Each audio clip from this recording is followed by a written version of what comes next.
तो मैं किसी के बुराई से नहीं, खुद पता करके आप लोगों के बीच में आप लोगों के दर्शन करने आया हूं।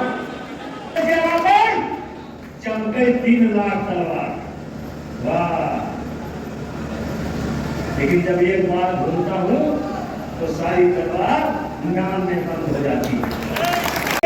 बदले अश्रु जहां बहता है, वो देश कभी स्वाधीन नहीं रहता।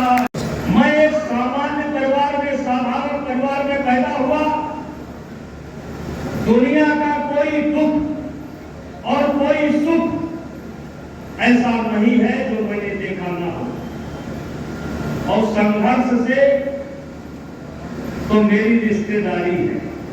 भाइयों, मेरा मानना है भाइयों, जब भगवान राम को वनवास हुआ, भरत बहुत विकल हुए, बहुत अधीर हुए कि मेरे कारण भैया को वनवास हो गया। तो गुरु वशिष्ठ समझाते हैं, सुनो भरत भाभी प्रबल, सुनो भरत भाभी प्रबल, बिलखि कहो मुनिनाथ, हाँ निलाभ जीवन मरण, जस अब जस विधिहार। पर ही जन की आजादी बनती है, इतिहास उधर ही चलता है जिस ओर जवानी चलती है। मेरे जवान भाइयों, आप 5 तारीख को आइए, अपना इतिहास लाइए।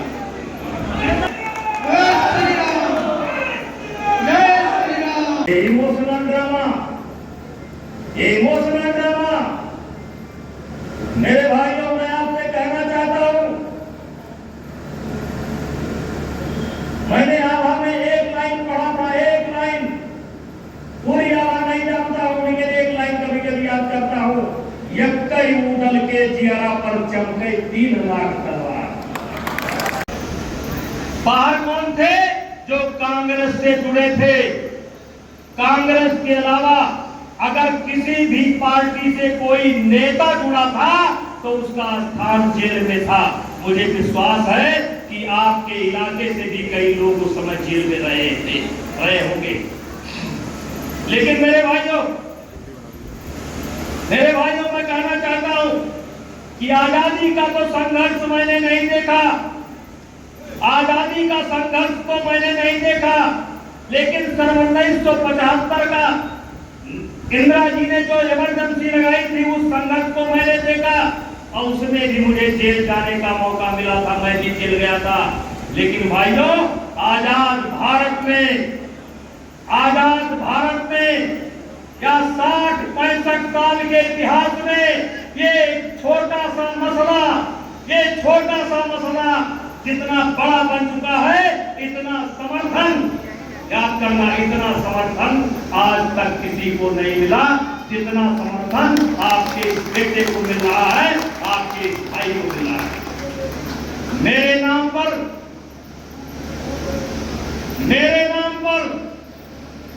अगर क्षत्रिय खड़ा है तो ब्राह्मण भी खड़ा है, और ब्राह्मण भी खड़ा है तो गुज्जर भी खड़ा है, गुज्जर भी खड़ा है तो कुर्मी भी खड़ा है, लोहार भी खड़ा है, यादव भी खड़ा है, बड़ाई भी खड़ा है, गड़लिया भी खड़ा है, तेली भी खड़ा है, मुसलमान भी खड़ा है, और जाट भी खड़ा है, जाट भी खड़ा है। इतना समर्थन आज तक किसी को नहीं मिला। भाइयों, ये क्या माया है? मैं तो थोड़ा बहुत पढ़ता हूँ, थोड़ा बहुत चिंतन करता हूँ। मैं रोज अपने आप से सवाल पूछता हूँ कि ये आरोप मेरे ऊपर क्यों लगा, और दूसरा पूछता हूँ कि इतना बड़ा समर्थन जिसमें जाति टूट गई, प्रांत टूट गया। मेरे भाइयों, मैं आपको बताना चाहता हूं कि हरियाणा के अंदर भी 85% का रेशियो आपके बेटे के साथ है, 15% जो है अकेले खड़े। पूरा देश आपके बेटे को कौन जानता था? कितने लोग जानते थे? पूरा देश, कश्मीर से कन्याकुमारी से तमिलनाडु, पूरा साउथ, पूरा नॉर्थ, कोई महाराष्ट्र, कोई ऐसा प्रांत नहीं है जहां से आपके बेटे को समर्थन। लेकिन मेरे भाइयों, मैं पूछना चाहता हूं, बताना चाहता हूं, यदि कैकेयी ने राम का वनवास न मांगा होता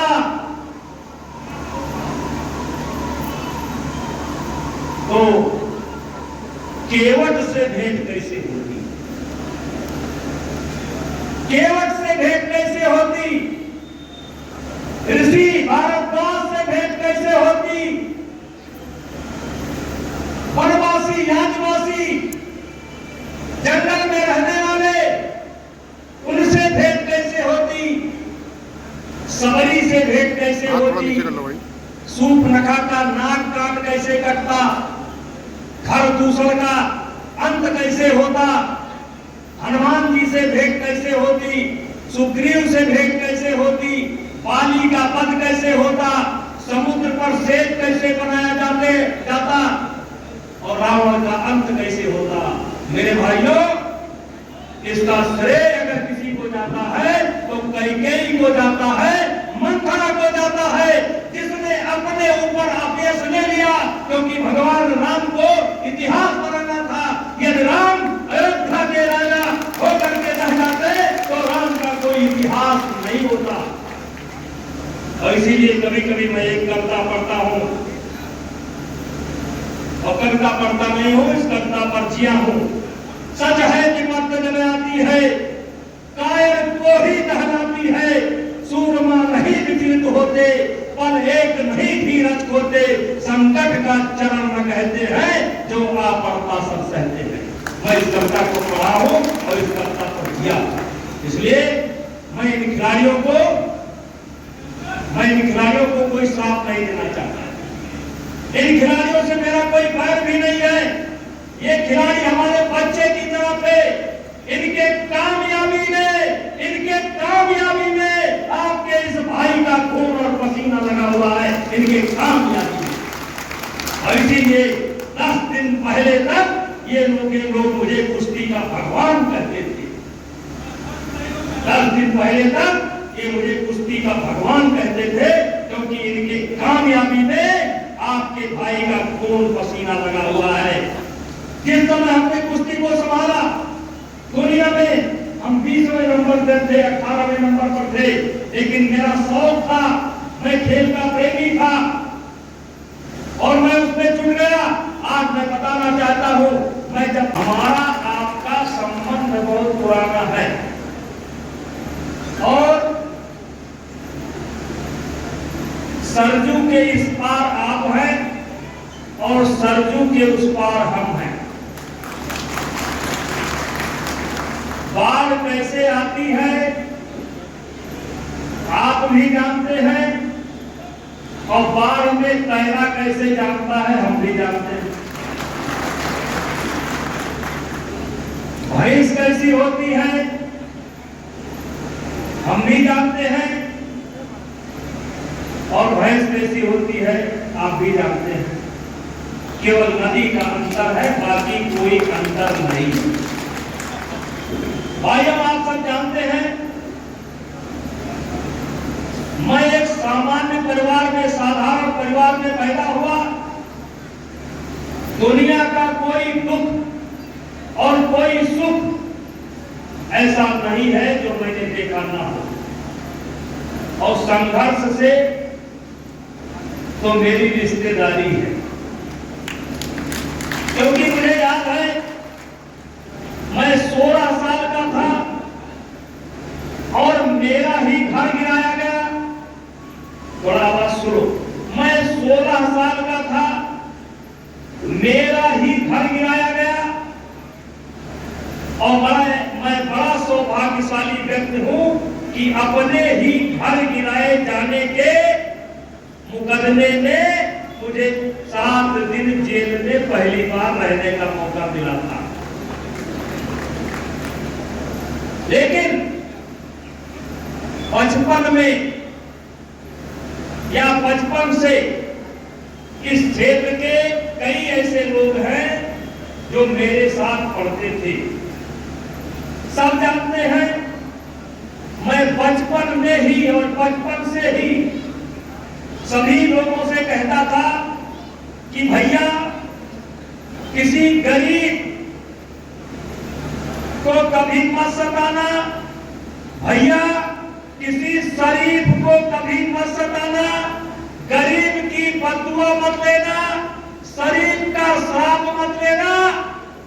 अन्याय करने वाला चाहे जितना भी बड़ा आदमी हो, उससे टकराने में कभी देर न करना। और इसलिए मैं कहना चाहता हूं, किसी ने कहा है आंधियां जहां,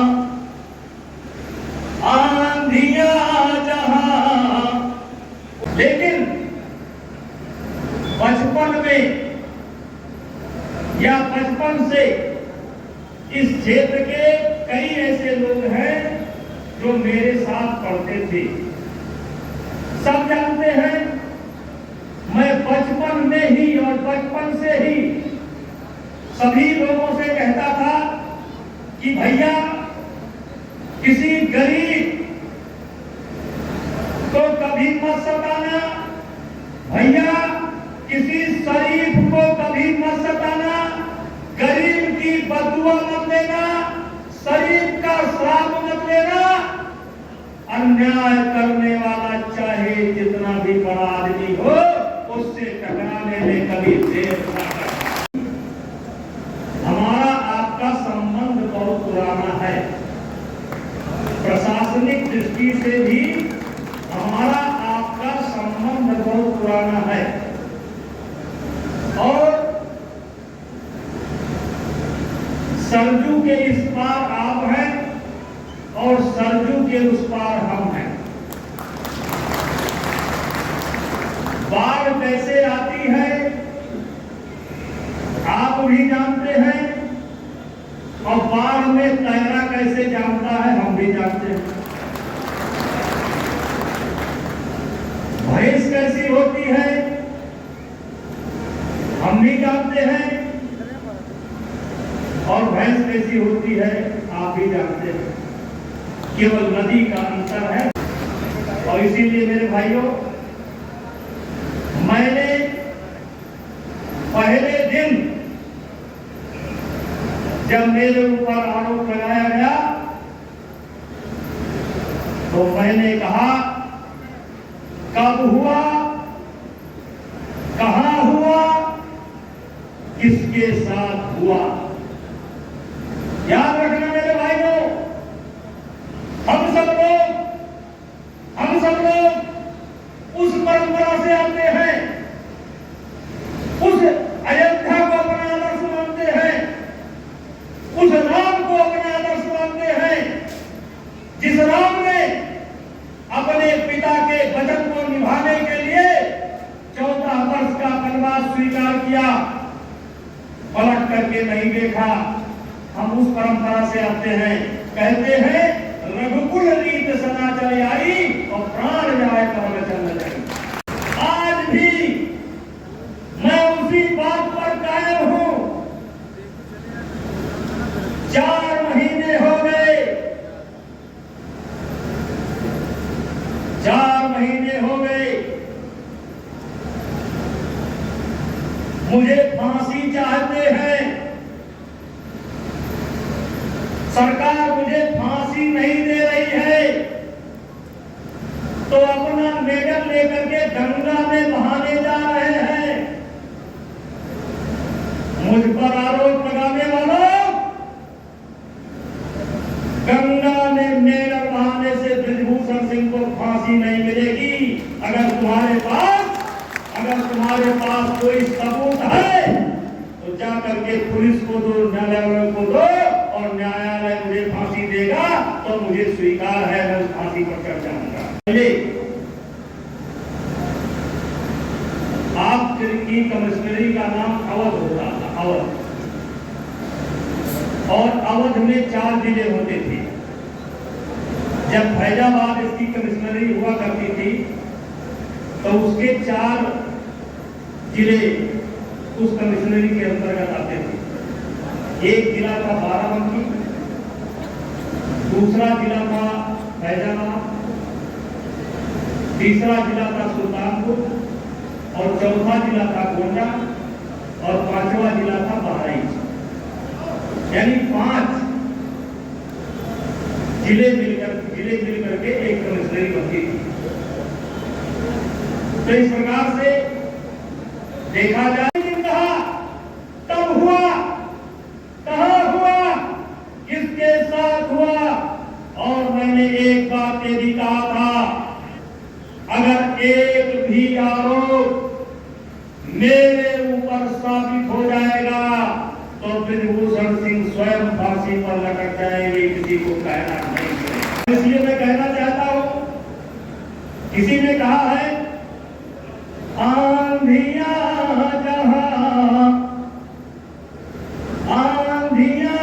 जहां उमंग नहीं भरती है, छातियां जहां संगीनों से डरती है, शोणित के बदले, शोणित माने अत्याचार, शोणित के बदले अश्रु जहां बहता है,